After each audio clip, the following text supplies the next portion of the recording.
My name is Sarah Mitchell, and I was 42 years old the day I received a letter written in my own name, a letter I had never written. If someone else had told me this story, I probably wouldn't have believed it. But the letter was sitting right there in my hands. Real paper, real ink, real signature, and the most terrifying part, it had my name on it. Everything started on a cold November morning. I lived in the small town of Ashford, Illinois. My life was simple. I taught history at the local high school. I had a 17-year-old son named Noah. My husband Daniel had died of cancer 5 years earlier. Since then, our lives had been quiet, not especially exciting, not especially tragic, just normal. At least that's what I thought. That morning I was getting ready for school when Noah walked into the kitchen and said, "Mom, something weird came in the mail." I picked up my coffee mug and asked, "What is it?"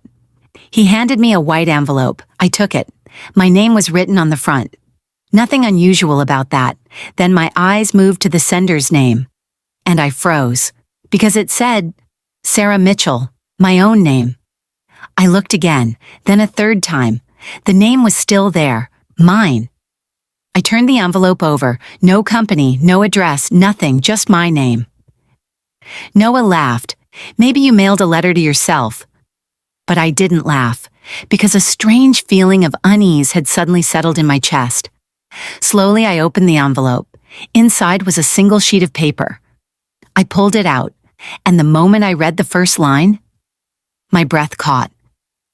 If you're reading this, then everything happened exactly the way I was afraid it would. I sat down immediately, because it wasn't just my name. It was my handwriting too. Exactly like mine. Every letter, every curve, every mark, everything. I kept reading. "You don't know me, at least not yet, but 6 months from now you'll know me very well because I am you." My hand started shaking.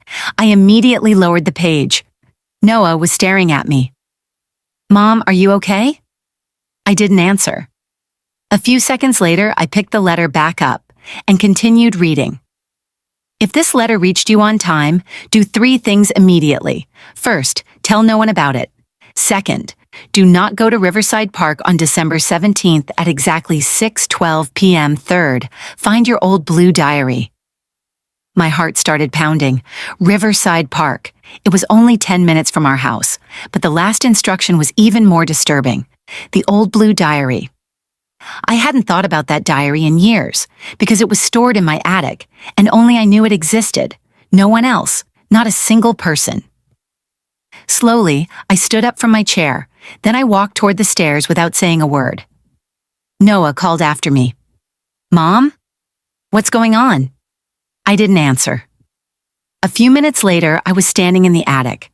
Dust, old boxes, forgotten belongings. Everything was exactly where I had left it. Then I saw it. The blue diary in the exact same spot where I had stored it 12 years earlier. My hands went cold. I picked it up and carried it downstairs. Back in the kitchen, I opened it. Most of the pages were blank. Some contained old notes, but then I found something that sent a chill through my entire body. One page had been torn out, cleanly, and the shape of the torn edges matched the letter in my hands perfectly.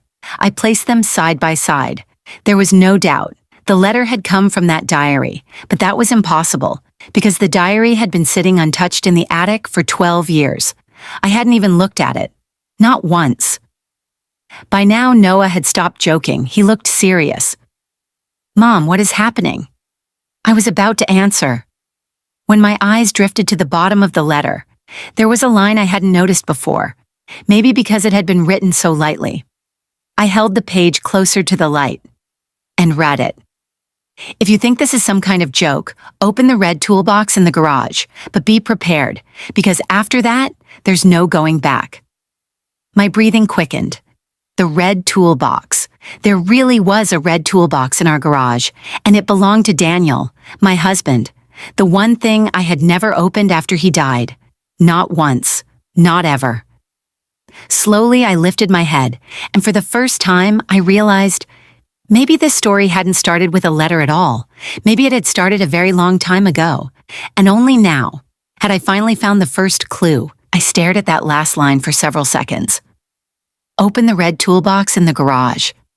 My hands were shaking because it wasn't just any toolbox. It was Daniel's toolbox, my husband's, the toolbox belonging to the man who had been dead for 5 years, the man whose belongings I had barely touched since the day he died. Some things are too painful to throw away, and some grief is too painful to open. That toolbox was both. By now, Noah had become completely serious. He asked, "Mom, what exactly does that letter say?" I looked at him, then at the letter. I remembered the instruction written inside. "Don't tell anyone about this." It was ridiculous, strange, but for some reason I couldn't ignore it. So I lied. Nothing important. Noah immediately knew I wasn't telling the truth, but he didn't push further. Slowly, I stood up and walked toward the garage. Noah followed behind me. The moment I opened the garage door, a rush of cold air swept inside. The red toolbox was still sitting in the corner, covered in dust, exactly where it had been for the last 5 years. I stopped in front of it. My heart was pounding so hard I could hear it myself. Daniel's old nameplate was still attached to the lid. D. Mitchell. I brushed the dust away with my fingers, then slowly unlocked it. The lid creaked open. Inside were ordinary tools, screwdrivers, wrenches, old screws, nothing unusual. I took a deep breath. Maybe this really was some kind of prank. Maybe I was letting my imagination run wild. Then my eyes drifted to the lower compartment. A metal panel looked slightly out of place. I reached down and lifted it, and my heart dropped. Hidden underneath was an envelope, a white envelope, exactly like the one that had arrived that morning. Written across the front were the words, "If you open the toolbox, then things are moving even faster than I expected." I took a step backward. Noah asked, "What is it?" I didn't answer. I just stared at the envelope, then slowly opened it. Inside was another letter, written in my handwriting. This one began differently. "Good. That means you believed the first letter. That's important, because over the next few weeks, you're going to start doubting your own mind." My hands went cold. I continued reading. "Daniel's death wasn't exactly what you were told." My breath caught. The room suddenly felt like it was spinning. Daniel, my husband, he died from cancer. I had seen the hospital, seen the reports, spoken to the doctors. I had been beside him during his final days, so how could this letter possibly say otherwise? With trembling hands, I read the next line. "I'm not saying the cancer was a lie. I'm saying you were never told the whole truth."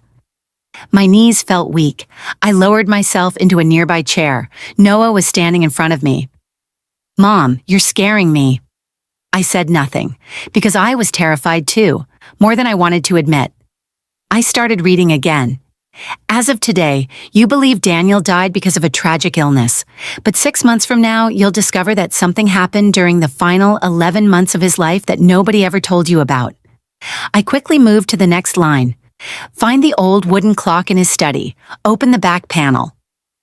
That was it. The letter ended there. I read it once, then again, then a third time. Every time I hoped a different meaning would appear, but it didn't. The message was perfectly clear. The wooden clock, Daniel's study. Slowly I stood up and walked back into the house. The study had remained almost untouched for 5 years. I had dusted it occasionally, nothing more. The moment I entered the room, my eyes landed on the clock. The old wooden wall clock. Daniel had loved that thing. I walked over to it, took it down, and opened the back panel. For a few seconds I saw nothing. Then I noticed a small key, an old metal key. Attached to it was a tiny tag. Only 3 words were written on it. Locker 218. A chill ran through my body. A locker? What locker? Where? Why? And most importantly, why had Daniel hidden this key there? I picked it up, and at that exact moment, something else slipped out. A small piece of paper. I bent down and picked it up. Only one date was written on it. December 17th. I froze, because that was the exact same date. The date I had been warned not to go to Riverside Park. And for the first time I realized, whether this was a prank, a conspiracy, or something far stranger, it was connected to Daniel, and maybe to my entire life. I stared at that small metal key for several minutes. Locker 218.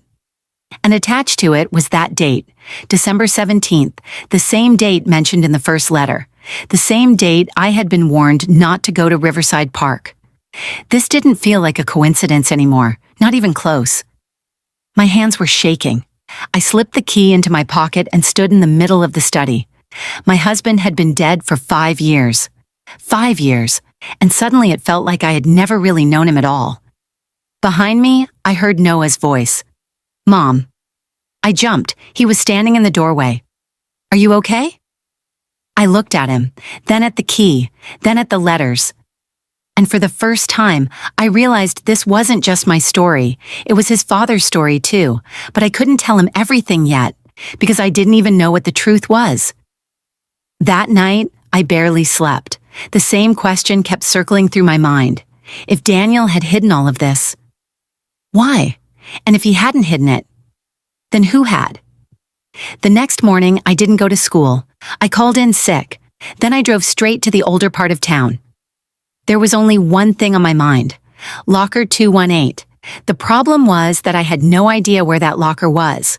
A bank, a bus station, a train depot, a storage facility?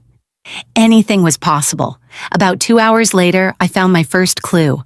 I was going through Daniel's old paperwork when I came across a receipt. It was nearly 6 years old. A receipt from a private storage company. The name was Riverside Secure Storage. My heart started pounding. Riverside. There it was again. Riverside Park, Riverside Storage. Were they connected? I immediately looked up the address. It was located on the outskirts of town. 20 minutes later, I was there. The storage facility was old. Tall fencing, security cameras, a heavy iron gate. Everything looked normal. I walked into the office. The woman at the reception desk smiled politely.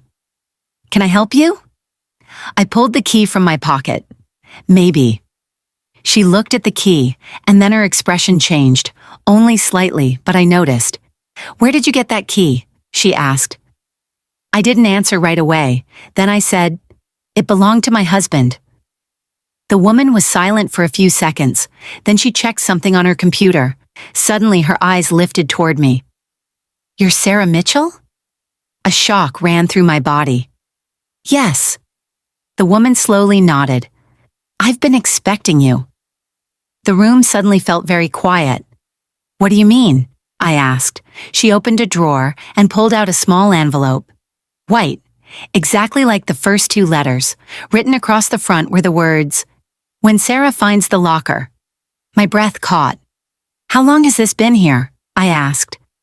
The woman replied, "About 5 years." 5 years, since the time Daniel died. My hands started trembling. I opened the envelope. Inside was a single sheet of paper, and the very first line sent a chill down my spine. "By now you should understand that I'm not joking." I kept reading. "Before you open locker 218, there's something you need to know. If you're reading this, it means the lie about Daniel's death is still alive." My eyes widened. I quickly read the next line. "And if the lie is still alive, then the man behind it is still alive too." My heart seemed to stop for a moment. What man? I looked down, but there was only one more line. "Open the locker. Then you'll learn his name." I lowered the paper. My fingers were shaking now. The receptionist was watching me. "Are you all right?" I didn't answer. I just stared at the key, then slowly stood up and walked toward the storage units.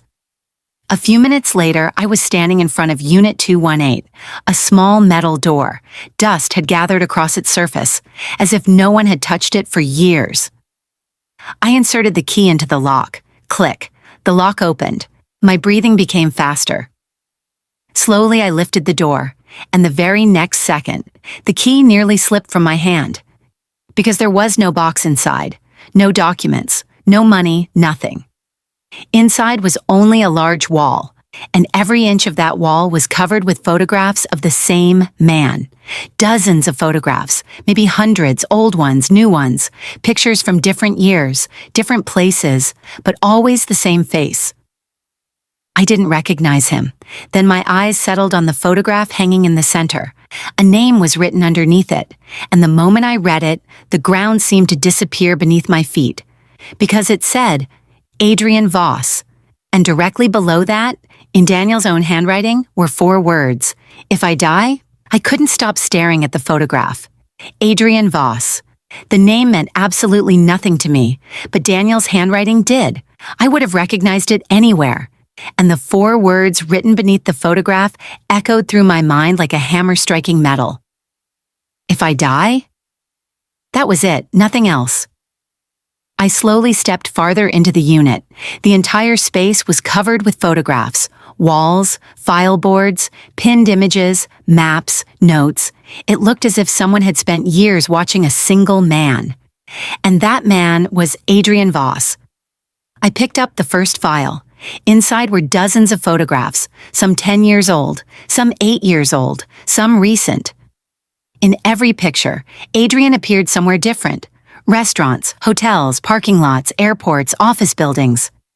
I flipped through the pages quickly, then suddenly my eyes stopped on one photograph. Adrian wasn't alone in that picture. Daniel was standing beside him. My heart began pounding. I lifted the photo. A date was written on the back. Only 9 months before Daniel died. My breath caught in my throat, because Daniel had told me that during that period, he was traveling out of town for treatment. But in the photograph, he was somewhere else entirely, with a completely different man. I opened the next file.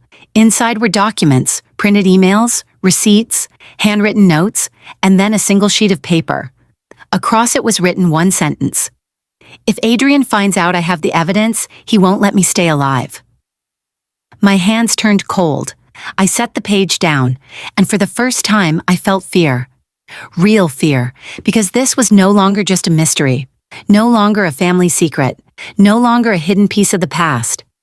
Daniel had been afraid of something, so afraid that he had left all of this behind for me 5 years ago. I continued going through the documents. An hour later, I had more questions than answers, but I had some answers too. Adrian Voss was not an ordinary man. He owned an investment company, extremely wealthy, extremely influential, with business operations spread across several states. But Daniel's files describe something very different. Fraud, shell companies, missing money, fake accounts, and dozens of names that kept appearing again and again. I checked the time. It was already afternoon. At that exact moment, my phone rang. Noah. I answered immediately. Mom? His voice sounded nervous. What happened? Someone came to the house. My heart dropped. Who? I don't know. What do you mean? He asked for you. My grip tightened around the phone. And then, I told him you weren't home. A few seconds of silence followed. Then Noah said, Mom, he mentioned Dad too. A chill ran through my body.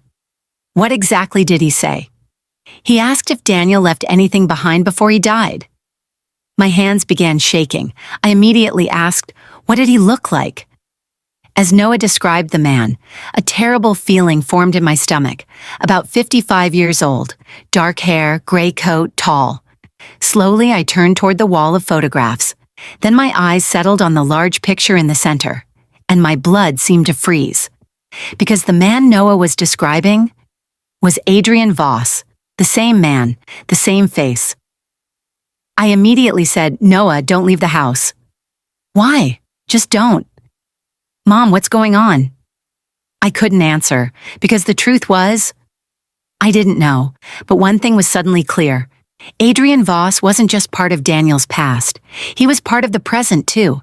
And if he had shown up at my house 5 years later, then it meant he was searching for something. And I was beginning to fear that whatever he was looking for was now in my possession. I hung up the phone and stood there for several seconds. Inside Storage Unit 218, photographs of Adrian Voss covered every wall, Daniel's notes, and now the knowledge that Adrian had already made it to my house. 5 years, a full 5 years had passed without anything happening. Then suddenly, the letters started arriving, the hidden locker was opened, and Adrian Voss showed up at my front door. That couldn't be a coincidence, not even close. I quickly began searching through the remaining files inside the unit. Time was no longer on my side. If Adrian was really looking for something, I needed to find it before he did. About 20 minutes later, I discovered another folder. Black, different from all the others. Daniel's handwriting was written across the front. Last resort. My pulse quickened. I opened the folder. Inside were only 3 things: a photograph, a map, and a small USB drive. I picked up the photograph first. The moment I saw it, my heart nearly stopped, because the person in the picture was me. Me. But I had never seen the photograph before. I was standing in a parking lot, and the picture had clearly been taken from a distance, as if someone had been watching me, as if someone had been following me. I turned the photograph over. A date was written on the back, 7 years earlier, before Daniel's death. My hands turned cold. Next, I unfolded the map. It was a map of Ashford, but several locations had been circled in red ink. My house, the school, Riverside Park, the storage unit, and a 5th location, a place that immediately made me frown: the old railway depot, an abandoned building on the edge of town. I hadn't been there in years. Then I noticed a line written beneath the map. If I can't tell you the truth in time, the answers will be there. Daniel. Again, it was his handwriting. I immediately picked up the USB drive, but there wasn't time to examine it yet. I needed to get home first. Noah was alone, and Adrian had already been there. I practically ran out of the storage facility. The entire drive home, I kept checking the rearview mirror. For the first time, I genuinely felt as if someone was watching me, watching every move I made. When I arrived home, Noah was waiting at the front door. He looked nervous. "Mom, is everything okay?" He nodded. Maybe. Maybe. He reached into his pocket and pulled out a business card. "That man left this." I took it from him. Only a name appeared on the card: Adrian Voss, and beneath it, a phone number, nothing else, no message, no explanation. My heart pounded. It didn't feel like a threat. It felt like an invitation, and somehow that was even more frightening. That night, I sent Noah to bed early. Then I went into my study, opened my laptop, and plugged in the USB drive. Only one video file appeared on the screen. A single file. Its name was For Sarah. My hands trembled. I clicked play. The screen remained black for several seconds. Then suddenly Daniel appeared. I froze in my chair. The recording was 5 years old, but to me, it felt as though he were sitting right in front of me. He looked directly into the camera, then said, "If you're watching this video, it means I failed." Tears filled my eyes. I couldn't look away. Daniel continued, "Sarah, I hoped you would never have to learn any of this, but if this video is playing, Adrian is still free." A chill ran down my spine. Then he spoke the next sentence, and everything changed. I wasn't Adrian's employee. I held my breath. I was investigating him. The room became completely silent. Daniel's voice continued. "For the last 8 years, I've been secretly working with federal financial investigators."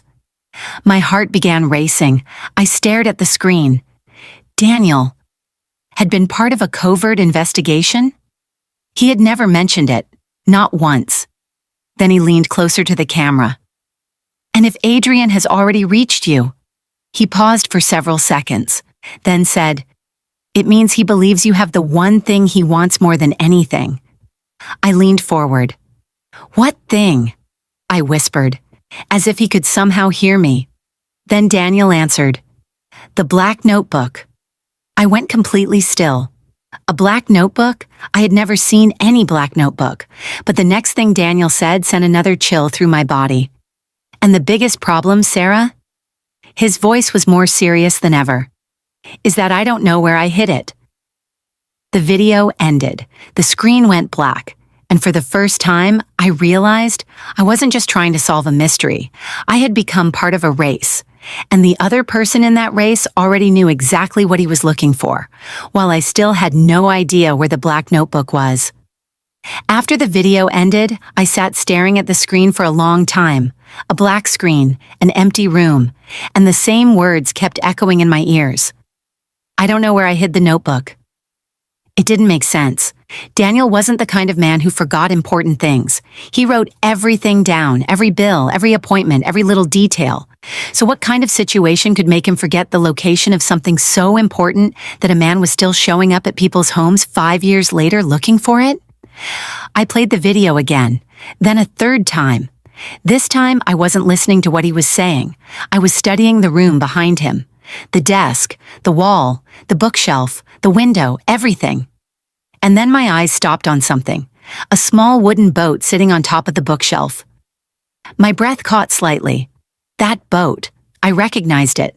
Daniel had built it himself, about 10 years earlier, but it wasn't in our house, at least not anymore. Then I remembered that after his death, we had moved some of our belongings into a storage unit. Old things, keepsakes, and maybe the boat too. I immediately went looking for the storage key. It was already 10 o'clock at night, but I couldn't wait. 30 minutes later, Noah and I were standing outside the family storage complex on the other side of town. The air was cold, clouds covered the sky, and for some reason, I felt as though someone was watching us. Even so, we went inside, opened the unit, and started searching through everything. Old boxes, photo albums, furniture, Christmas decorations, everything. About 40 minutes later, Noah suddenly said, "Mom." I turned around. He was holding the wooden boat. My heart started racing. I took it from him, turned it over. At first, nothing looked unusual. Then I noticed a small metal screw underneath, in a very strange place, as if someone had added it later. I grabbed a screwdriver, removed the screw, and the next moment the bottom section of the boat opened. Inside was a small metal key and a piece of paper. I unfolded it. Only one line was written on it. "Railway Depot, Locker 9, go alone." I sat there silently for several seconds, then my eyes moved lower. There was another line, and the moment I read it, a chill ran through my body. "If Noah is with you, send him home immediately." I tightened my grip on the paper. Noah was watching my face. "What happened?" I didn't answer right away, because for the first time, I realized this was far more dangerous than I had imagined. Someone had left that message years earlier, and somehow they knew that one day Noah might become involved. I didn't like that. Not at all. The next morning, I sent Noah to school. At least that's what I told him. In reality, I called an old friend who worked for the local police department. I asked him to keep an eye on Noah for a few days. No questions, no explanations, just watch him.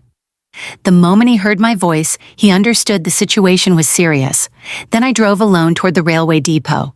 The old depot was about 15 miles outside town. It had been closed for nearly 20 years.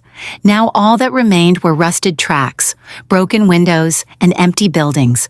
When I arrived, the place was almost deserted. The wind pushed through the damaged walls, creating strange sounds. I went inside, searched for several minutes, then finally I found it. A row of old metal lockers, about 10 of them, rust-covered, dusty, and at the very end, locker number 9. I slowly walked up to it. My heart was pounding so hard I could hear my own breathing. I pulled out the key from the wooden boat, inserted it into the lock. Click. The lock opened. I pulled the door open. And what I found inside made me freeze completely, because the black notebook wasn't there. Instead, there was a thick file, dozens of documents, several photographs, copies of passports, and resting on top of everything was a single photograph. I picked it up, and in that instant, the ground seemed to disappear beneath my feet, because Adrian Voss was in the picture. But he wasn't alone. Standing beside him was Daniel. And both of them were smiling like old friends, like men who had known each other for years. I stared at the photograph, then turned it over. Written on the back were the words, "The truth begins where Daniel lied to you." My hands started shaking, because for the first time I realized that maybe Daniel hadn't told me the whole truth in that video, and maybe I had been suspecting the wrong man all along. I couldn't stop staring at the photograph. Adrian Voss, Daniel, standing side by side, and not just standing there, they were smiling like old friends, like men who trusted each other, like men who shared a history. I looked at the photograph again, then a third time. But it didn't change. The man who had claimed in the video that he was investigating Adrian was standing right beside him, laughing. My hands began to shake. I immediately opened the file. Inside were hundreds of pages, bank records, property documents, private notes, and then a thick sealed envelope. Across the front, in large letters, were the words, "Do not open this until you've seen the photograph." I let out a bitter laugh. Too late. I had already seen it. I tore the envelope open. Inside was a letter, the same handwriting again, my handwriting, the same handwriting from the previous letters. I started reading quickly. "I know exactly what you're thinking right now." I stopped. My heart was racing. The letter continued. "You think Daniel lied. Maybe you think he was Adrian's partner. Maybe you even think the video was fake." I clenched my jaw, because that was exactly what I was thinking. The next line sent a chill down my spine. "But that photograph was taken on the day everything began." I frowned. The letter continued. "The truth is not that Daniel worked for Adrian. The truth is that he was once Adrian's friend." The room suddenly felt very quiet. I kept reading. "For 8 years they were friends. Then Daniel learned something that changed his entire life." I glanced at the files, then back at the letter. And from that day forward, he began collecting evidence against Adrian. My breathing slowed slightly. At least that part matched the video, but there was still so much that didn't make sense. Then my eyes moved to the next paragraph, and this time my heart truly sank. "The biggest problem isn't Adrian?" I froze. "What?" I quickly read the next line. "If you still believe Adrian is the real enemy, then you're 5 years behind." My hands turned cold, because if Adrian wasn't the real enemy, then who was? I turned the page, and there was only one name written there. Victor Hale. I repeated the name quietly. Victor Hale. I had never heard that name before. Not once. Then I noticed a photograph attached below. I picked it up, and my breath stopped, because I recognized the man immediately, far too well. So well that my entire body went numb. He was the mayor of our town, Victor Hale. For the last 10 years, respected, popular, a familiar face everywhere, at school events, charity fundraisers, local news broadcasts, and many times when at my own school. I sat down, because suddenly this story had become much bigger than a criminal businessman. The letter continued. Adrian made the money. Victor made it disappear. My mind felt like it exploded. I began flipping through the documents, and for the first time the picture started becoming clear. Shell companies, fake contracts, political funds, missing accounts. 2 names appeared again and again, Adrian Voss, Victor Hale. But there was one difference. Most of the documents showed Adrian's name, not Victor's. As if someone had spent years carefully erasing every trace of himself. Then I noticed a small note at the very bottom of the file. Only one sentence. Daniel's handwriting. If this file has been opened, Victor probably already knows. A chill ran through my body, because at that exact moment my phone rang. Unknown number. I stared at the screen for several seconds, then answered. Silence filled the line. A few moments later, a man spoke. Calm, controlled, almost friendly. Mrs. Mitchell? My heart started pounding. Who is this? He chuckled softly, then said, I believe you visited the railway depot today. My grip tightened around the phone. I said nothing. The man continued. You shouldn't have gone there. My breathing quickened. Who are you? A few seconds of silence, then came the answer. My name is Victor Hale. My entire body froze, and what he said next made me realize he didn't just know what I was looking for. He had been watching me the entire time. And Sarah, his voice was even calmer now. If you think your husband told you everything, I promise you. He paused for several seconds. You haven't even seen the most dangerous part of this story yet. I stood frozen for several seconds with the phone pressed against my ear. Victor Hale, the mayor of our town, a man I had known for years, or at least I thought I had. But right now, his voice sounded nothing like it did during television interviews. There was no warmth in it, no friendliness. It was calm, extremely controlled, and for some reason, that was the most frightening part. "What do you want?" I finally asked. A soft chuckle came from the other end. "I want you to go home." I stayed silent. He continued, "Leave the file exactly where you found it." My grip tightened around the folder. "And if I don't?" A few seconds of silence, then he replied, "Then a lot of people's lives are going to become very difficult." I hung up, right in the middle of his sentence. My heart was pounding so hard I could hear my own breathing. I immediately gathered everything, the photographs, the documents, the letters, all of it. Then I hurried out of the railway depot. The entire drive home, I felt like someone was following me. Every car looked suspicious. At every turn, I checked the rearview mirror, but no one stood out. When I got home, Noah was sitting in the living room. The moment he saw me, he stood up. "Mom?"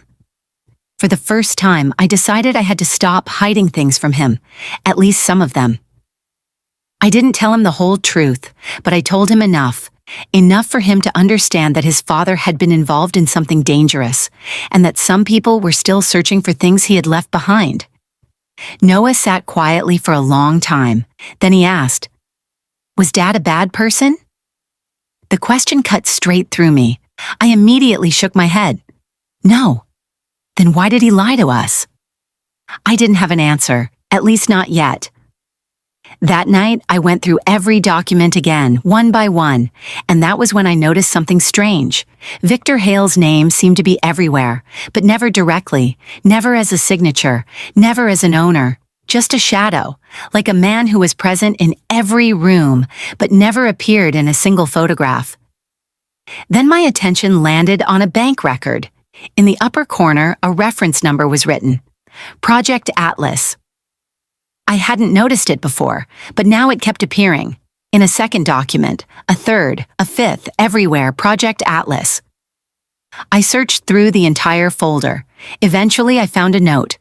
Daniel's handwriting, just one sentence. "If Atlas falls, everything falls." I leaned back in my chair. What was Atlas? A company? An account? A secret operation? I had no idea, but I knew the answer was somewhere in those files. Just then, my phone rang again. This time, it was Jacob, my old friend, the one who worked for the local police department. The same person I had asked to keep an eye on Noah. I answered, "Everything okay?" He didn't reply immediately. Then he said, "Sarah, where are you right now?" "At home." "Good." His voice was tense, very tense. "Why?" A few seconds of silence, then he said, "This afternoon, someone accessed your entire profile in the police record system." My grip tightened around the phone. "Who?" "That's the problem." "What do you mean?" "The records were wiped." A strange feeling settled in my stomach. "So you don't know?" "No." Then he said quietly, "But the level of access that was used," he paused, "isn't something an ordinary person could pull off." I closed my eyes. Victor, everything kept pointing back to him. But before I could respond, Jacob said something else, and this time my blood ran cold. "Sarah? Yes?" "Today someone also accessed Daniel's original medical file." My breath caught. "What?" "And listen." His voice dropped almost to a whisper. "The file isn't in the system anymore." The room suddenly felt like it was spinning. The medical file, gone, 5 years later. At the exact moment I was getting closer to the truth, it wasn't a coincidence, not even close. Before I could say anything, there was a knock at the door. 3 times, slow, precise, knock, knock, knock. I froze. Noah looked at me. The entire house fell silent. Then the knocking came again. Knock, knock, knock. I slowly walked toward the door. My heart was pounding so hard I was sure it could be heard outside. I looked through the peephole, and in the next second, my entire body went numb, because the man standing outside the door was Adrian Voss. And in his hand was a black notebook. I kept staring through the crack in the door. Adrian Voss. He was actually there. Not a photograph, not a file, not an old record. He was real, standing outside my house, and in his hand was the very thing everything had been leading to for days, the black notebook. My breathing quickened. Noah was standing behind me. I immediately turned toward him and whispered, "Go upstairs, now." "Who is it?" "Go upstairs, right now." This time, there was something in my voice that stopped him from arguing. He headed toward the stairs. I took a deep breath, then I opened the door. Adrian stared at me for a few seconds. He looked to be around 60 years old. His hair was turning gray. His face looked exhausted. But the strangest thing about him was that he looked afraid. This was not the face I had imagined. Not like a criminal, not like a powerful businessman. Just a man who looked as if he hadn't slept in days. He spoke softly. "Sarah Mitchell?" I didn't answer. His eyes remained fixed on mine. Then he held out the notebook. "This belongs to you." I froze. What? Or at least, it does now. My hands began to shake. "Where did you get it?" He gave a bitter smile. "That's the same question I've been asking for the last 5 years." Neither of us spoke for a moment. Then I asked, "Why are you here?" He answered immediately. "Because if I hadn't come," he paused, "you probably wouldn't be alive next week." A chill ran through my body. I tried to pull the door a little closer, but he didn't move. He simply stood there. Then he said, "I know what you think of me." I answered coldly, "You don't." He nodded. "No, I do." A few seconds later, he continued, "The file Daniel left about me is incomplete." My fingers tightened. "You're lying." "Maybe." He shrugged. "But if I'm lying, then why is Victor Hale deleting your medical records?" I fell silent, because very few people knew about that, and I hadn't told anyone. Adrian said quietly, "Let me come inside." "No." "Sarah, no." He watched me for a few moments, then he placed the notebook on the ground and stepped back. "Okay." I was surprised, that easily? Then he pulled a photograph from his pocket and handed it to me. I took it, and the moment I looked at it, my heart nearly stopped, because Daniel was in the picture. But this time, Adrian wasn't standing beside him. Victor Hale was. The two of them were standing inside a building, and behind them was a sign, Project Atlas. My hands started trembling. I looked up. Adrian was watching me. "Now maybe you understand." I asked quietly, "What is Atlas?" Before answering, he glanced around, as if he was afraid someone might be listening. Then he said, "Atlas wasn't a company." "Then what was it?" He took a deep breath and said, "It was files." I didn't understand. "What kind of files?"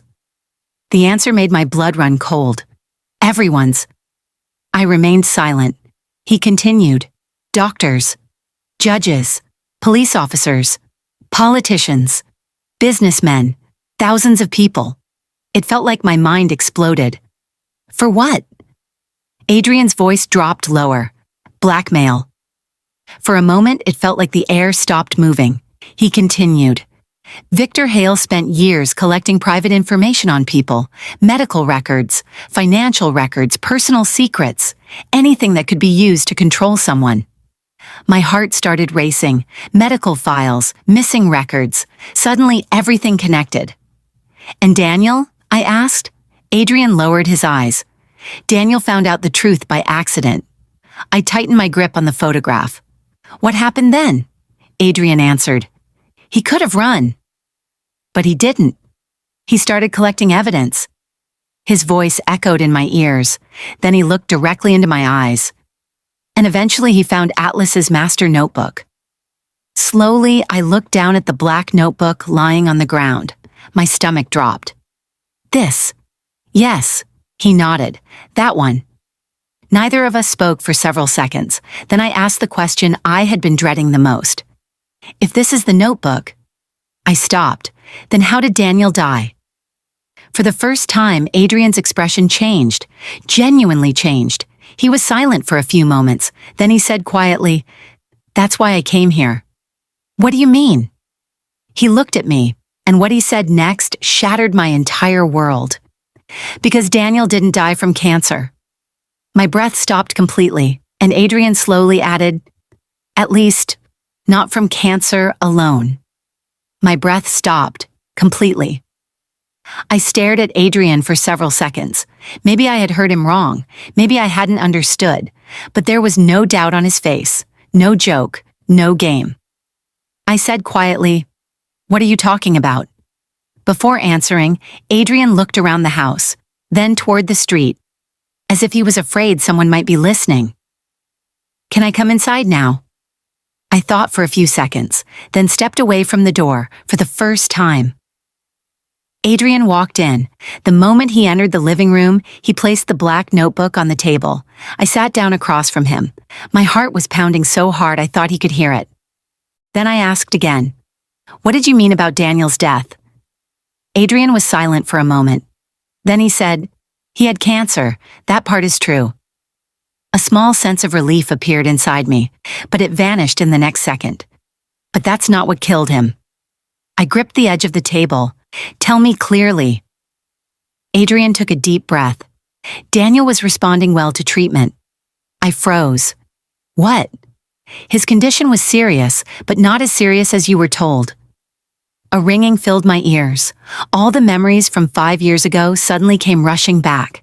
The hospital, the doctors, the reports, the medications, the final months, the final weeks, the final days. I whispered, "No." Adrian looked at me. "I know this is hard to hear." "No." I said it again. "I was there." "Yes." "I spoke to the doctors." "I know." "I saw the reports." This time, Adrian slowly nodded. And that's the problem. A chill ran through my body. Then he pulled an old folder from his bag. A date was written across the top. 5 years old. I opened it. Inside were hospital records, the real records. At least that's what Adrian claimed. I began reading quickly. The first page, the second, the third. Then my eyes stopped on one report. And my heart sank, because the report said Daniel's treatment was progressing better than expected. Stable, possible improvement, additional testing recommended. I read it again, then a third time, but the words didn't change. These weren't the reports I had been shown, not even close. My voice shook as I asked, "Where did you get this?" Adrian answered, "Daniel gave it to me." The room fell silent again. I asked the next question. "Then what happened?" Adrian lowered his eyes. "Victor found out Daniel had information about Atlas." I said nothing. He continued. "At first they tried to buy him. And?" He refused. "Then what?" Before answering, Adrian took a long breath. "Then they tried to silence him." A cold sensation ran through my body. "How?" A few seconds of silence. Then he said, "Through the hospital." It felt like all the air had been sucked out of the room. I whispered, "What does that mean?" Adrian looked directly at me. Atlas wasn't just files. Then what was it? It was a network. My heart started racing again. Doctors, politicians, police officers, businessmen, anyone who could be controlled. He spoke softly. And some hospital administrators too. My hands began to shake, because now I was starting to understand what he was saying, but I didn't want to believe it, not at all. I shook my head. "No." Adrian remained silent. "You're saying that?" My voice failed, the words caught in my throat. Then somehow I forced myself to finish the sentence. "You're saying someone interfered with Daniel's treatment?" Silence filled the room, and that silence became the answer to my question. Tears filled my eyes. I stood up from the chair. I thought I might collapse. 5 years. For 5 entire years I had lived believing I lost my husband to illness, and now someone was telling me that maybe someone had helped that illness finish the job. At that exact moment, a noise came from upstairs. Thud. Adrian and I both looked up. Then another sound, louder this time. Thud. My breath stopped. Noah. He was upstairs. I ran toward the staircase. Adrian followed behind me. We rushed upstairs together. Noah was standing outside his bedroom door. His face had gone completely pale. He pointed toward the window. "Mom." His voice was trembling. "There's someone outside." I looked through the window, and in the next second, my blood turned to ice. A black car was parked across the street, and the man standing beside it was staring directly at our house. I recognized him, because I had seen his picture in the files earlier that day. Victor Hale, and for the first time, he had finally stepped out into the open. I stood frozen in front of the window. Victor Hale, across the street, barely 30 yards away, no phone calls, no hidden messages, no intermediaries. He was standing there himself, and he was looking directly at our house. A chill ran through my body. For 5 years, he had only been a name, in files, in documents, in suspicions. But now he was real, and for the first time, I realized just how dangerous all of this had become. Noah looked at me. "Who is that?" I couldn't answer, because at that exact moment, Victor slowly lifted his head and looked directly toward my window. Our eyes met. For a few seconds, then a faint smile appeared on his face. Not friendly, not happy, just the kind of smile a man wears when he believes the game is completely under his control. My hands turned cold. Then he turned around, got into his car, and drove away, just like that, as if he had only come to send a message, to show that he was there, and that he knew exactly what I was doing. For several seconds, nobody spoke. Then Adrian quietly said, "Now you understand." I looked at him. "Understand what?" "He's scared." I almost laughed. "A scared man doesn't stand in front of my house." Adrian shook his head. "Not a normal man." Then he walked toward the window. "But Victor does." I remained silent. He continued. "When he thinks someone is getting too close, he shows himself." "Why?" "To make people afraid." I looked down at the street, an empty road, an empty sidewalk. But now it felt like the entire town was watching us. That night, none of us got much sleep. Me, Noah, and Adrian. Yes. Adrian was inside the house now. It still felt strange, but circumstances had changed. If Victor was truly coming after us, being alone would have been foolish. Around 2 in the morning, I sat down with the files again. Atlas, Project Atlas, Victor Hale, Daniel, everything. And that was when I noticed something I had overlooked before. An old bank transfer list, hundreds of transactions, thousands of dollars, millions of dollars. But one name appeared over and over again: Ashford Historical Foundation. I stopped. The name was familiar, very familiar. I read it again, then a third time, and suddenly I remembered. It was the oldest nonprofit organization in town.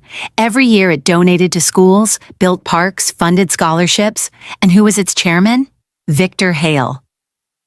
My heart started pounding. I began digging through the entire list, and the more I read, the more disturbed I became, because dozens of suspicious payments had moved through that foundation. Money came in, disappeared, then appeared somewhere else like some giant washing machine. I called Adrian over. He looked at the documents and immediately said, "This is it." "What?" "The center of Atlas." I looked at him. "You're sure?" He nodded. "This is what Daniel was chasing." A jolt ran through my body. If that was true, then for the first time we had a real direction. But at that exact moment, something else happened. Something I never expected. Around 7 in the morning, there was a knock at the door. This time it wasn't soft. It was loud, relentless. Bang, bang, bang, all 3 of us jumped. I walked to the door, looked through the peephole, and froze. Because there was no stranger outside, no police, no Victor, none of his people. An elderly woman was standing there, about 70 years old, exhausted face, red eyes, and an old photo album in her hands. I opened the door. The moment she saw me, she asked, "Are you Sarah Mitchell?" I slowly nodded. With trembling hands, she held out the album. "Your husband left this for me." My heart nearly stopped. "What?" Tears filled her eyes. 5 years ago.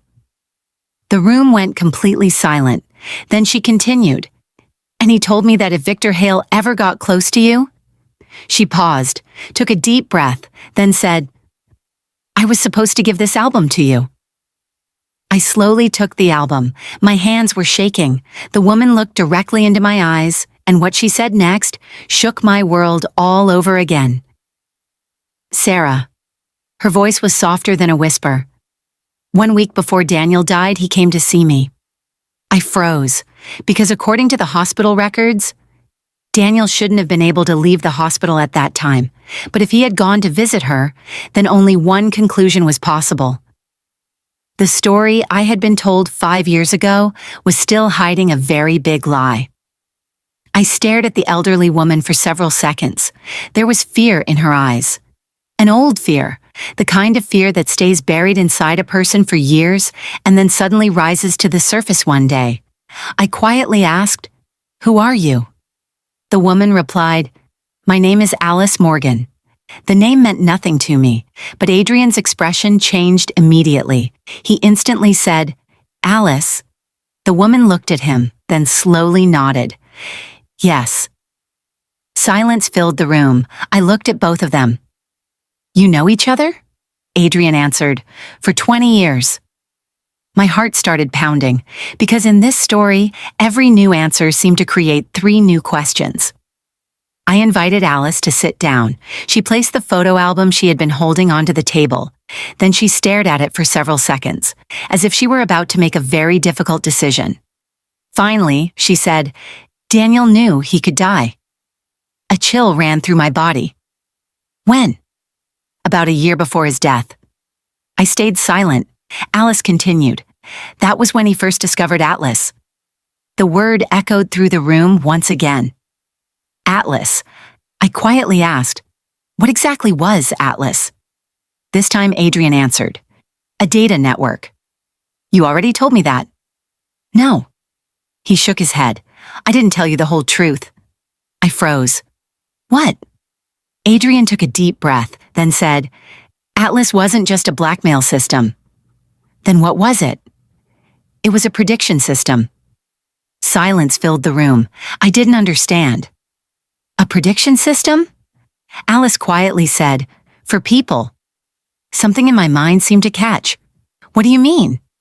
She opened the album, turned the first page, and inside were dozens of photographs, different people, different ages, different cities. Every photograph had a date written underneath it. I picked one up. Under it was written, "Will go bankrupt, June 2018. I picked up another. Will resign, March 2019, a third. Will be arrested, January 2020. I looked up. "What is this?" Adrian said. "Predictions."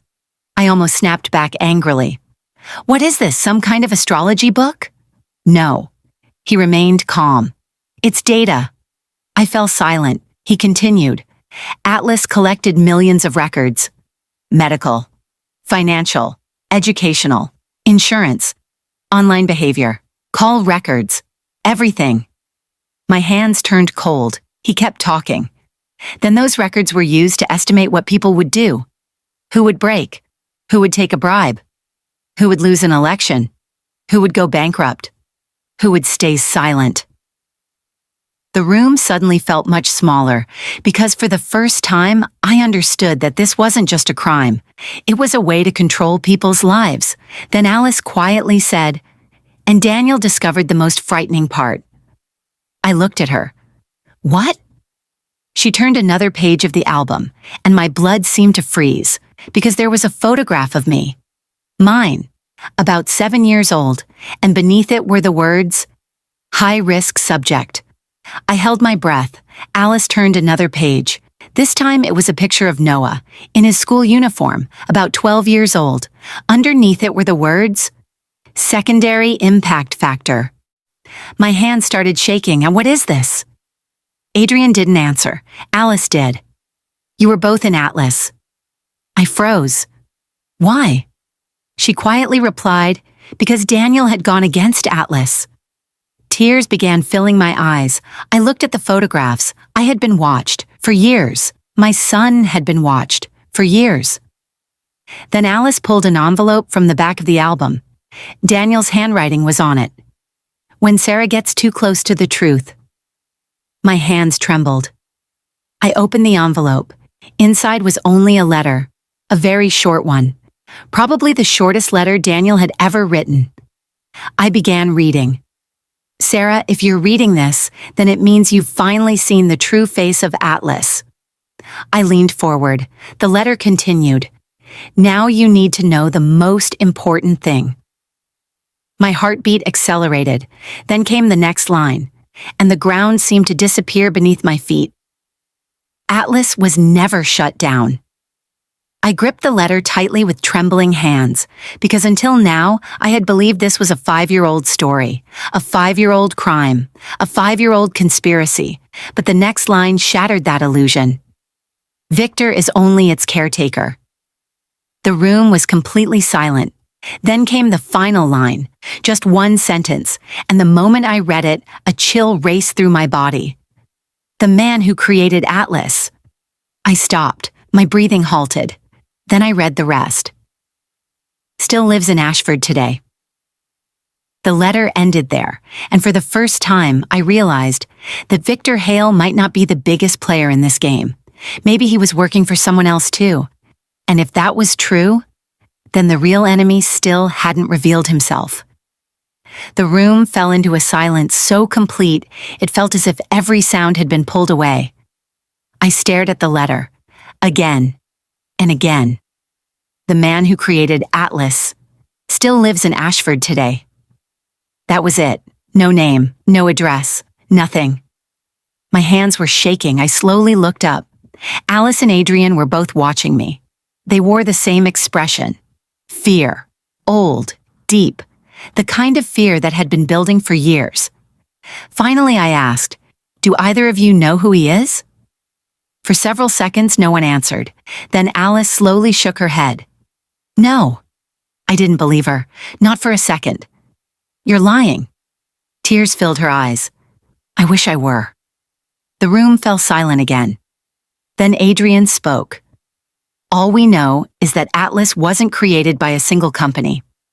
"Then what?" "In the beginning, it was a research project." I frowned. "What kind?" "Behavioral analysis." I didn't understand. He continued, "How people make decisions. When they become afraid. When they lie. When they break. When they can be bought." A chill ran through my body. Then he said, "But over time, someone turned that project into a weapon." I suddenly remembered what Daniel had written. Atlas, prediction system, blackmail network, data collection. Everything was slowly forming a picture, and it was terrifying, very terrifying. At that moment, my phone rang. I nearly jumped. There was no number on the screen, only one word, unknown. All three of us stared at the screen. My heartbeat accelerated. I answered the call. For several seconds, there was only silence. Then a voice spoke, old, slow, calm. "Sarah Mitchell." My hands turned cold. "Who is this?" A brief pause followed. Then came the reply. "You've gotten very close." A jolt shot through my body. I immediately asked, "Who are you?" But the man seemed to ignore the question.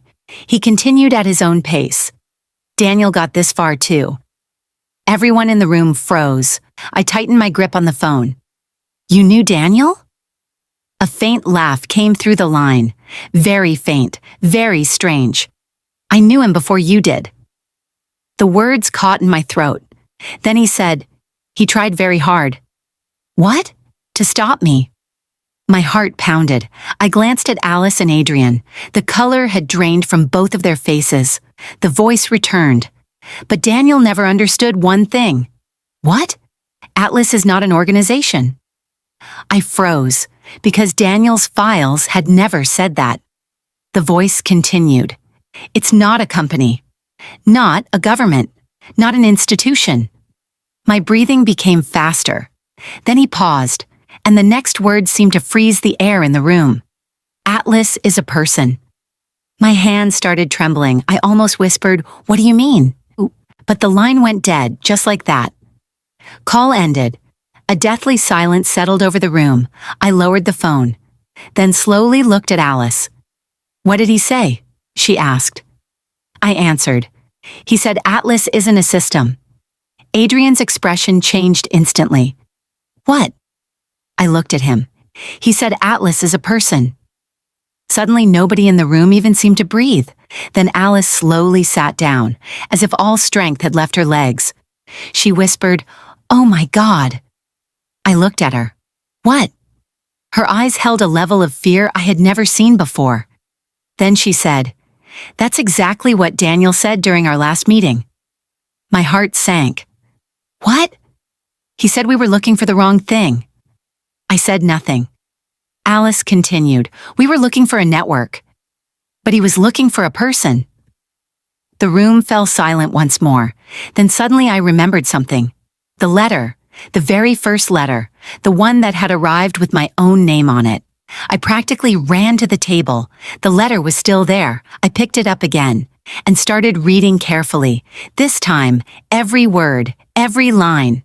Then suddenly my eyes stopped at the upper right corner. Something I had never noticed before. Very faint, almost invisible. A small symbol, just 3 letters, a TL. I narrowed my eyes, and in that instant, something clicked in my mind. Atlas, a TL. I quickly pulled out the other letters, the second letter, the third, the fourth. Each one had the same mark, a TL, but this time I noticed something else. After the letters, there was a number. The first had 14. The second had 13. The third had 12. The fourth had 11. My breath caught. I pulled out the remaining letters, 10, 11, 12, 13. My hands began shaking. It was a code, a countdown. And then I realized something. So far, we only had 7 letters, but the numbering had started at 14, which could only mean one thing. Somewhere out there were 7 more letters, and perhaps those letters contained the answer Daniel had been searching for 5 years ago. I sat at the table for several minutes with the letters spread out in front of me. 14, 15, 16, 17, 18, 19, 20, 21, a countdown. Clear, intentional. And now I understood one thing. Whoever had sent me these letters already knew that one day I would read them. They knew who I was, where I lived, what I would think, what steps I would take. And the most frightening part, they probably knew what my next move would be too. The room was silent. Alice was staring at the letters. Adrian stood beside the window, and for the first time, Noah sat quietly without saying a word. Then he suddenly asked, "If there are 7 more letters?" The 3 of us looked at him. "Then where are they?" Nobody had an answer. Then my eyes drifted to the first letter, the one that had started everything. I picked it up again. For the 10th time, maybe the 20th. And then I noticed something, very small, very faint, so faint that I had never seen it before.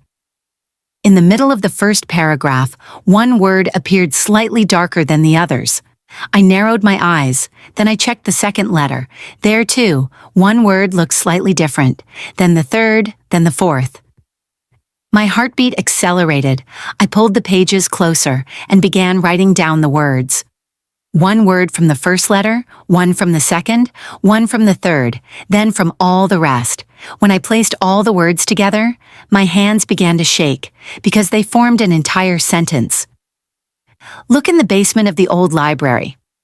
I froze. The old library. Ashford Public Library, one of the oldest buildings in town, nearly 100 years old, and beneath it, there really was a basement. I had been there many times, for school events, history projects, but I had never gone downstairs, because that section was closed to the public. Adrian quietly said, "Maybe that's where the rest of the letters are." I nodded. I thought so too. But at that exact moment, a text message appeared on my phone. Unknown number. I looked at the screen, and my stomach dropped. The message contained only one line. "Don't go to the library." That was it. No name, nothing else. I showed the message to Alice and Adrian. Adrian's expression hardened. He knows. Who? Whoever's watching us. A chill ran through my body, because this wasn't the first time. First the phone calls, then the missing medical records, then Victor showing up outside the house, and now this. Someone knew what we were doing, almost as soon as we did. I picked up my phone and called the library. The woman at the front desk answered. In a casual voice, I asked, "Is the library open today?" "Yes." "Is the basement open too?" A brief pause. Then she said, "No." "Why?" "There was flooding down there this morning." My hands turned cold. This morning, today, the same day we discovered the clue. A coincidence? I no longer believed in coincidences, not anymore. An hour later, we were standing outside the library.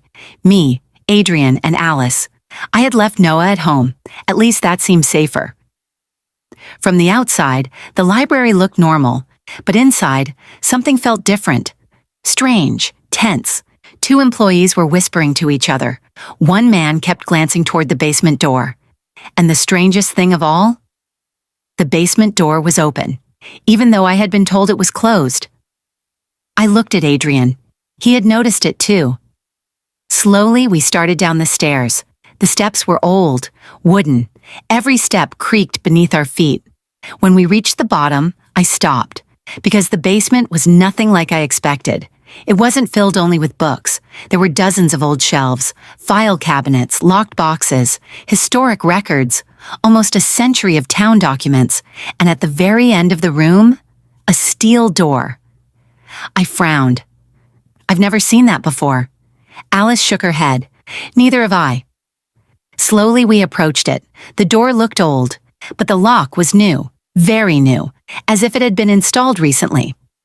Then my eyes landed on the small metal plate attached above it. My breath caught, because 3 letters were engraved into the metal. A TL, the exact same symbol, that appeared on every letter. The room suddenly fell silent. I slowly reached out and touched the door. And at that exact moment, something crashed on the other side. Bang. The 3 of us froze, because it could mean only one thing.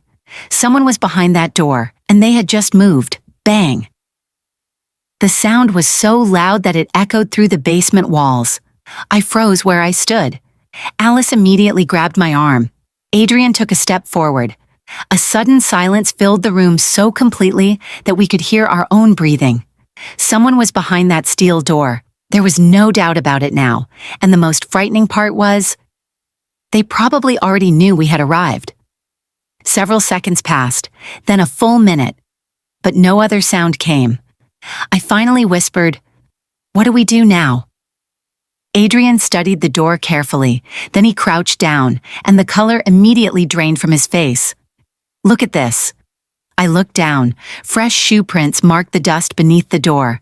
Very fresh, as if someone had walked inside only minutes ago. A chill ran through my body. Alice quietly said, "We're not alone." I didn't answer, because that much was obvious now. Then my eyes moved to the lock, and at that exact moment, I noticed something strange. Beside the lock was a narrow slot, as if it had been designed for a special key. I examined it closely, and suddenly something clicked in my mind. A TL, the letters, the countdown, the black notebook, the locker, everything. Then I remembered the key hidden inside the wooden boat, the one I had kept in my bag this entire time. I immediately opened the bag, pulled out the key, and held it in front of the slot. Alice caught her breath. Adrian said, "Sarah." I looked at him. "What?" "If that's the right key." He paused. "Then there may be no way back after this." My hands were shaking, but it was far too late to turn around now. I slid the key into the slot. 1 second, 2 seconds, then... Click. The lock opened. Silence filled the room. I slowly grabbed the handle. My heart was pounding so loudly I thought everyone could hear it. Then I pulled. The old metal groaned, and the door swung open. Darkness, complete darkness. Adrian pulled out a flashlight. The beam swept forward, and the very next second, all 3 of us froze. Because there wasn't a room behind the door. It was an entire underground archive. Massive, far larger than anything I had imagined. Wall-to-wall filing cabinets, thousands of folders, hundreds of boxes, computer servers, old hard drives, records, documents, everything. As if someone had spent an entire lifetime collecting information about people and storing it there. My breathing quickened. "Oh my God," Alice whispered. Adrian said nothing, because he was just as stunned. Then my eyes landed on a table standing in the center of the room. A single file sat on top of it. Just one, as if someone had deliberately left it there. I slowly walked toward it. My name was written across the cover. Sarah Mitchell. My hands turned cold. I opened the file. First page, second page, third page, and with every page my heart beat faster, because it was my entire life. My school records, my college scholarship, my first job, my marriage, my banking information, my medical history, even things I had never told anyone. I started trembling, because someone had been watching me for years. Every step, every decision, every mistake, everything. Then my eyes reached the final page, and my blood froze, because there was a date written there. December 17th, the same date, the Riverside Park date, and next to it was only one word. Event. My breath caught. I quickly turned the next page, and the ground seemed to disappear beneath my feet, because it contained Noah's file, my son's, his entire life, his school, his friends, his activities, everything, and on the final page, the same date, December 17th. But next to it were the words, primary target. The file nearly slipped from my hands. "No," I whispered. "No." Alice rushed over. "What happened?" With trembling hands, I showed her the page. She read it, and her face turned pale. Adrian looked as well, and for the first time I saw genuine fear on his face. "We're too late." He said it quietly. I looked at him. "What do you mean?" He answered, "December 17 isn't a location." My breath stopped. "What?" Riverside Park was just a distraction. Silence filled the room. Then he quietly said, "The real plan was Noah." A shock surged through my body. At that exact moment, a sound echoed somewhere behind us. Metal. A door slamming shut. Bang! All three of us spun around, and in the next instant, every light in the underground archive suddenly came on. Hundreds of bright white lights flashed to life at once. I shielded my eyes, then slowly looked forward, and my heart nearly stopped, because at the far end of the room, someone was standing there, an old man, white hair, black suit, a faint smile on his face. He was watching us, as if he had been waiting for our arrival. Then he slowly began clapping, once, twice, 3 times, and said, "Finally, Sarah." A chill ran through my body, because I immediately understood this was the man, the creator of Atlas, and he had been waiting for us the entire time. The entire underground archive fell silent.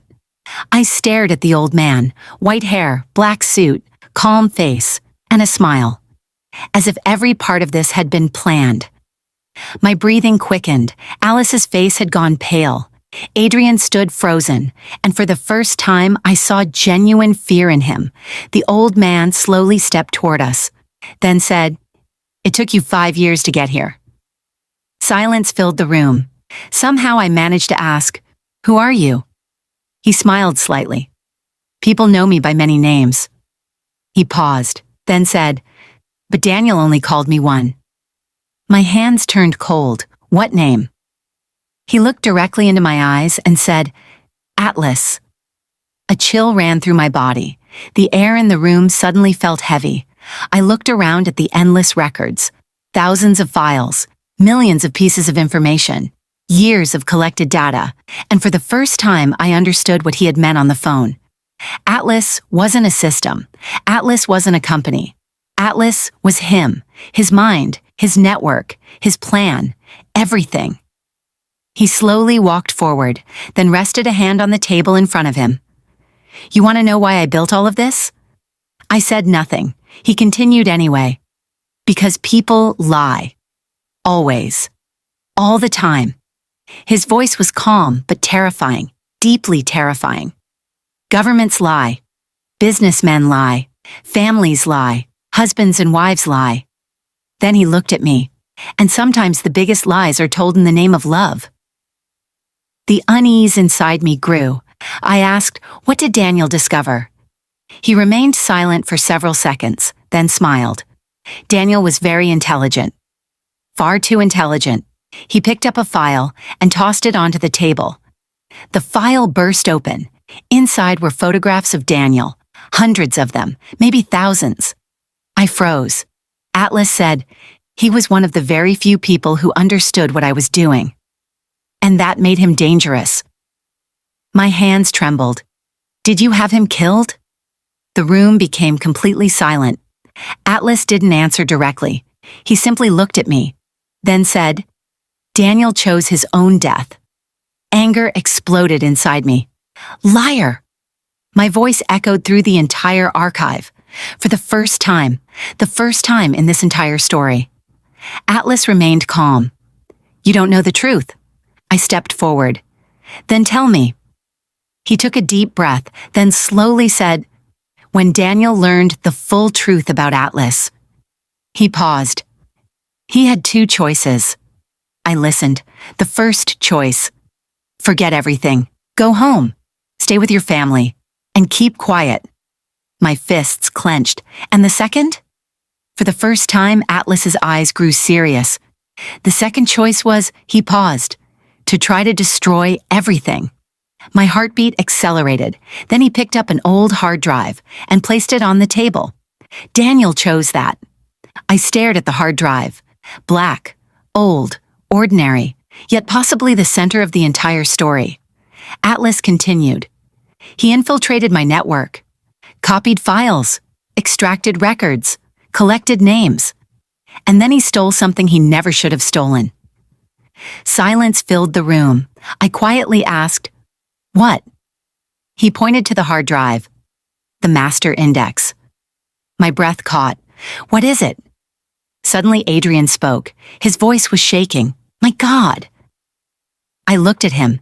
He was staring at the hard drive, as if he were looking at a ghost. Atlas smiled. Looks like someone remembers. Adrian slowly said, if that's what I think it is?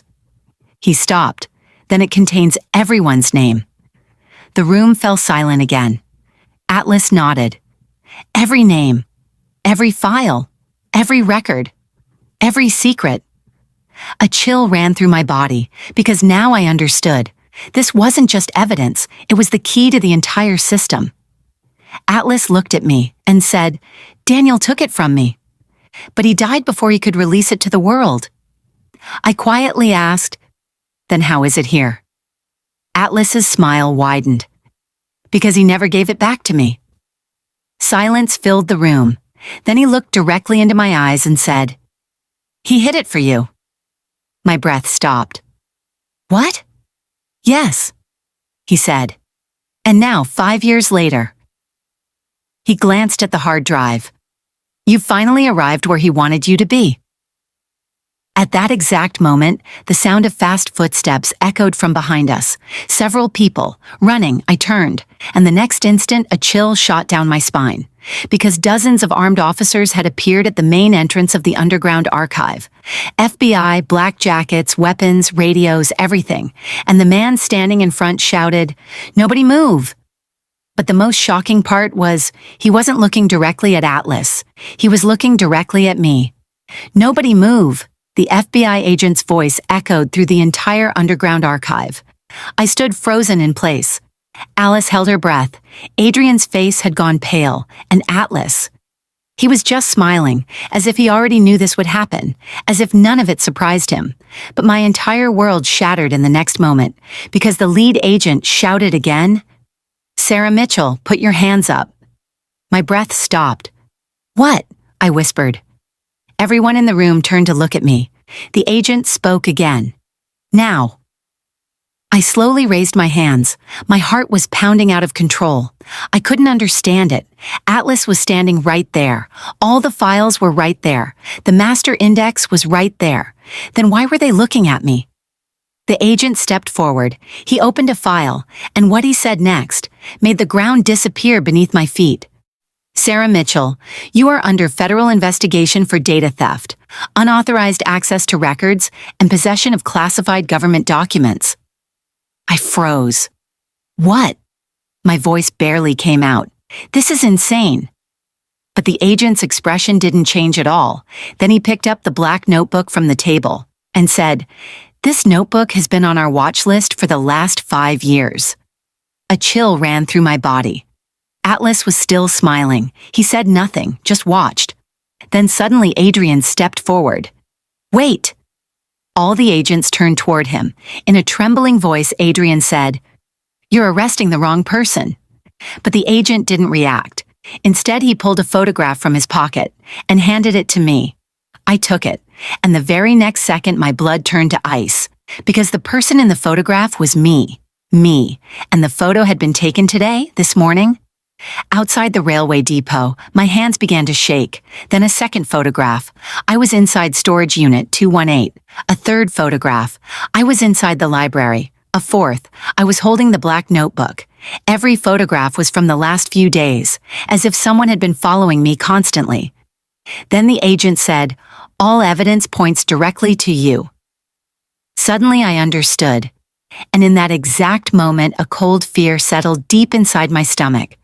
Someone had framed me, completely, methodically, years in advance.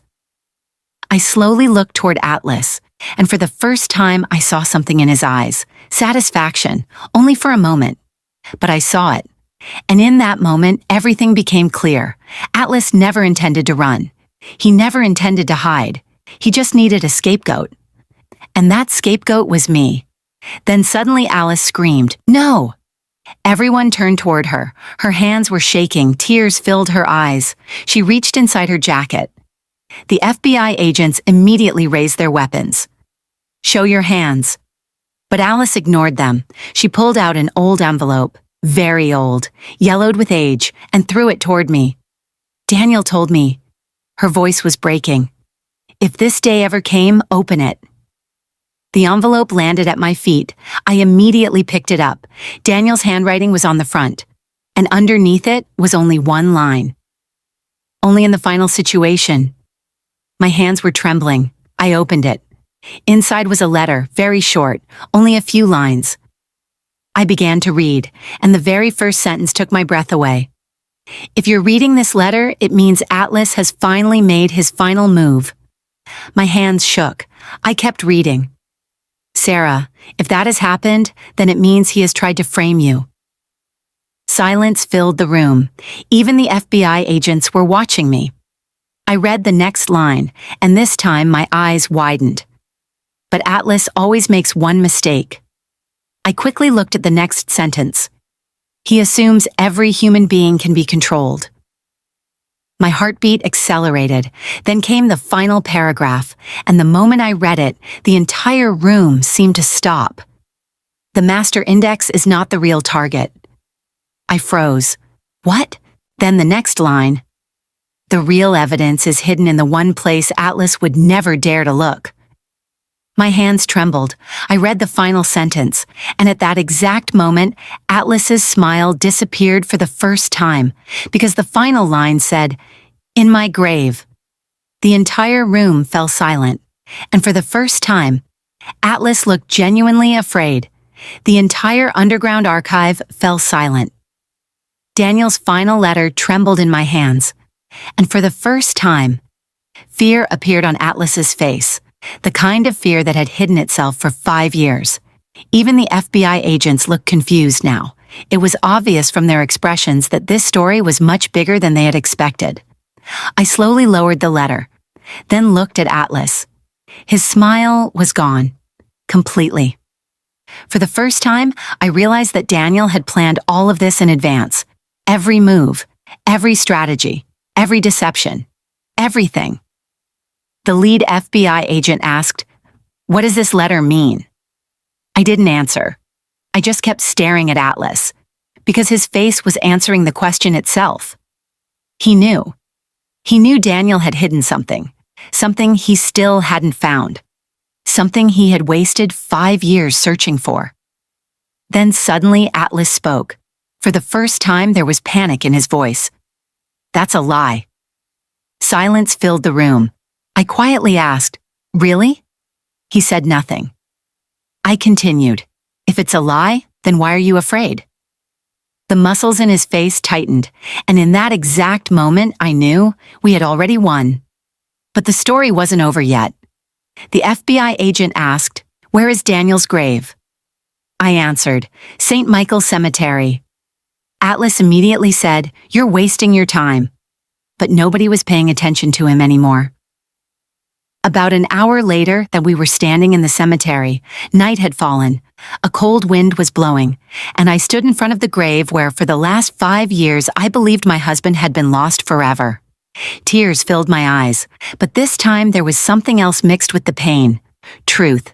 The FBI team began excavation with legal authorization.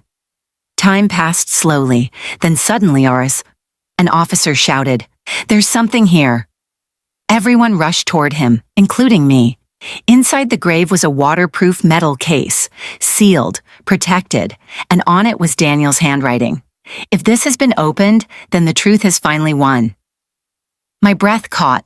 The case was opened, and what was inside changed everything. Hard drives, video recordings, thousands of documents, bank records, secret agreements, names, dates, payments, bribes, blackmail, and most importantly, Atlas's entire identity, his network, his partners, his complete structure, everything. The FBI agents reviewed file after file, and the color drained from their faces, because for the first time they didn't have theories. They had evidence, real, untouchable, impossible to destroy. Daniel had prepared everything 5 years earlier. He knew he probably wouldn't survive, but he also knew that one day I would make it here. And I had. Over the next few weeks, Ashford changed completely. Victor Hale was arrested. Several of his associates were arrested. Atlas's real name became public. His network was exposed. Dozens of lawsuits began. Hundreds of victims came forward. And for the first time, people learned what had been done to their lives for years. But for me, the most important news wasn't any arrest. It was a video from Daniel, found inside that metal case. In the recording, he looked directly into the camera, calm, tired, but smiling. I watched the video alone, after Noah had gone to sleep, at 2 o'clock in the morning. The room contained only me and Daniel, on the other side of the screen. He said, "If you're watching this, Sarah, it means you won." Tears filled my eyes. He continued, "I don't know when this will happen. 1 year from now, 5 years from now, or maybe even longer. But I always believed you would never give up." I broke down crying. He smiled. "And if Noah is watching this?" His voice cracked slightly. "Son, I'm sorry I couldn't stay with you longer." My hands trembled. On the screen, Daniel took a deep breath, then said, "But I want both of you to remember one thing. Fear always looks like it's winning. Lies always look powerful. And bad people always look unbeatable. But truth has a strange habit." He smiled softly. "It arrives late, but it always arrives." Tears continued to run down my face. Then came the final line of the video, a line I would probably never forget for the rest of my life. "Don't stop for me anymore. Start living." The screen went black, the video ended, and for the first time in 5 years, I felt peace. A few months later, Noah and I went to Riverside Park. The same place, the place mentioned in the very first letter. The sun was setting, the air was cool. Noah sat beside me. Neither of us spoke. Then he quietly asked, "Did Dad know we'd be okay?" I looked up at the sky, then smiled and said, "Yes." He always knew. Noah smiled. I took his hand, and for the first time I felt that the story was finally over. Truth had won, lies had lost, and the man who left 5 years earlier had finally brought his family home. The end. Goodbye.